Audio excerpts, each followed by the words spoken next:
Rare earth metals नाम सुनते ही लगता है जैसे ये बहुत रेयर होंगे। पर ट्विस्ट ये है, ये एक्चुअली इतने रेयर नहीं होते।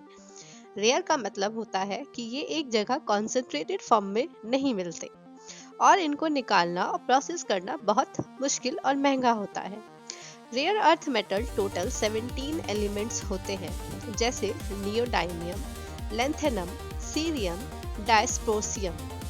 इनका यूज होता है mobile phones, electric vehicles, wind turbines, missile, satellite और सेमीकंडक्टर्स इंडस्ट्री में। सिंपल वर्ड्स में बोले तो आज की मॉडर्न टेक्नोलॉजी इनके बिना चल ही नहीं सकती। अब यहाँ से स्टोरी इंटरेस्टिंग हो जाती है।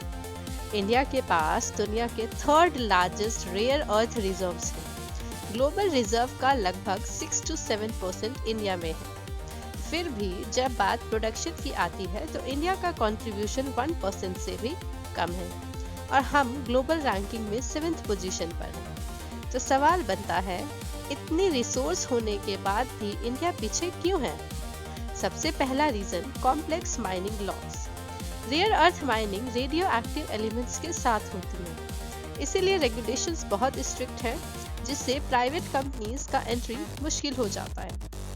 दूसरा रीजन, प्रोसेसिंग और रिफाइनिंग कैपेसिटी की कमी। ओर निकाल लेना एक बात है, लेकिन उसको यूजेबल रेयर अर्थ मेटल बनाना एडवांस टेक्नोलॉजी मांगती है, जो इंडिया में अभी लिमिटेड है। तीसरा और सबसे बड़ा इशू, वैल्यू चेन इंटीग्रेशन का एब्सेंस। चाइना सिर्फ माइनिंग नहीं करता, वो प्रोसेसिंग, रिफाइनिंग, मैन्युफैक्चरिंग सब कुछ कंट्रोल करता है। इसी वजह से चाइना आज ग्लोबल रेयर अर्थ सप्लाई का किंग है। और यही वजह है कि रेयर अर्थ मेटल सिर्फ इकोनॉमिक रिसोर्स नहीं, बल्कि जियोपॉलिटिकल और स्ट्रैटेजिक पावर बन चुके हैं। Defence, clean energy, EV revolution, सबका फ्यूचर इनसे जुड़ा है। इंडिया के लिए ये एक हिडन अपॉर्चुनिटी है। अगर पॉलिसी रिफॉर्म्स, टेक्नोलॉजी अपग्रेड और प्राइवेट पार्टिसिपेशन सही डायरेक्शन में हुआ तो रेयर अर्थ मेटल में इंडिया बहुत आगे चला जाएगा।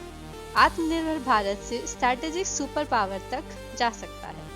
क्वेश्चन सिर्फ ये नहीं है इंडिया के पास रेयर अर्थ है या नहीं। क्वेश्चन ये है, क्या इंडिया अपनी रेयर अर्थ पावर को अनलॉक कर पाएगा?